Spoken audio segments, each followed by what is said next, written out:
businesses are rethinking how they communicate in high-stakes markets where speed and strategy is key. It's called Communication Intelligence, or CQ, and it's redefining how everyone from executives to young professionals communicate in the workplace. Joining us now is SpeakFluence Global Founder and Managing Director Sue Bridgman. Sue, good morning. Hi, good morning. Thank you for having me. Yes, you've got this new book. It's called The CQ Edge: How to Ignite Confidence, Eliminate Anxiety, and Maximize Your Communication Intelligence. So what is effective communication in the workplace, do you think? It has nothing to do with TikTok, I'm assuming. It's anything but TikTok. So it's fabulous because we know what IQ is and EQ is, and now we have CQ, which is Communication Intelligence. Communication Intelligence is really your key competency for the digital age. It's the ability to adapt and speak with intention, to have impactful communication with a knowledge of science and neurochemical stacking, which is using words, content, verbal and nonverbal communication to really reach the brain chemistry of your audience. All right. How do you feel about this? You tell me. Brian and I are looking at each other. Like neurochemical stacking. We're 9 o'clock class. We'll be in for that.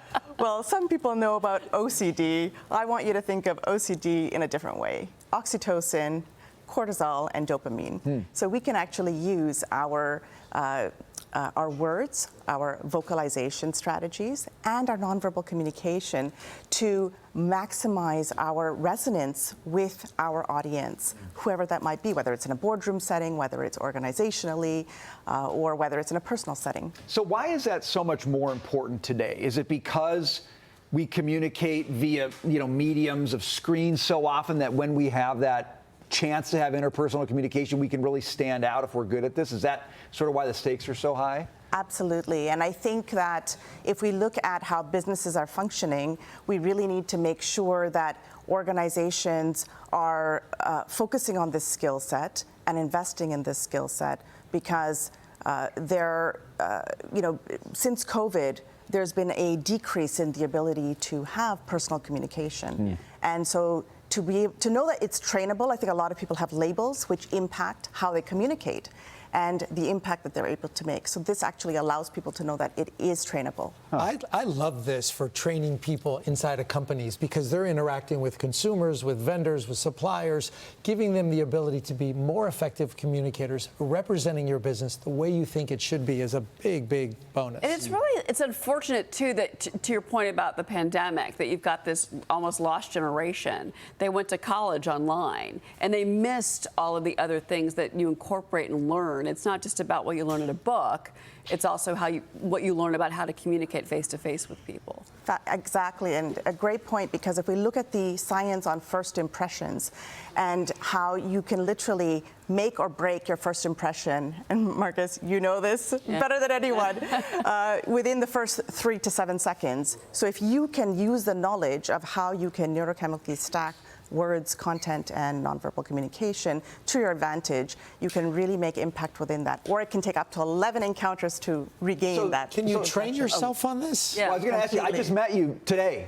3 to 7 seconds. What can I improve to do this better, Sue? You just met me. I don't think I could go It's about there. Brian. It's all about me out here. I'm on We this don't have panel. enough time.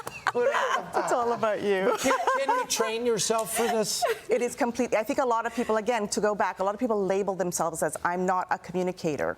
And what's important to know is, and what I've gone into researching and outlining very specifically is, how do you adapt different language to instigate? So we look at self-CQ. How do you maximize your physiology of anxiety and nervousness, if that's what's holding you back? Okay. And then flip it to the neurochemistry of the audience CQ.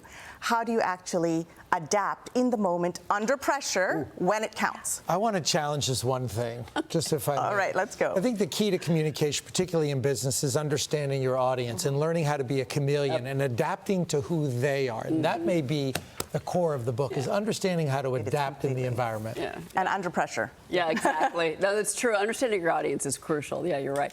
Sue Bridgman, thank you so much. Congratulations on the book. Thank you. Delighted to be Nice to here. meet you. Thank you.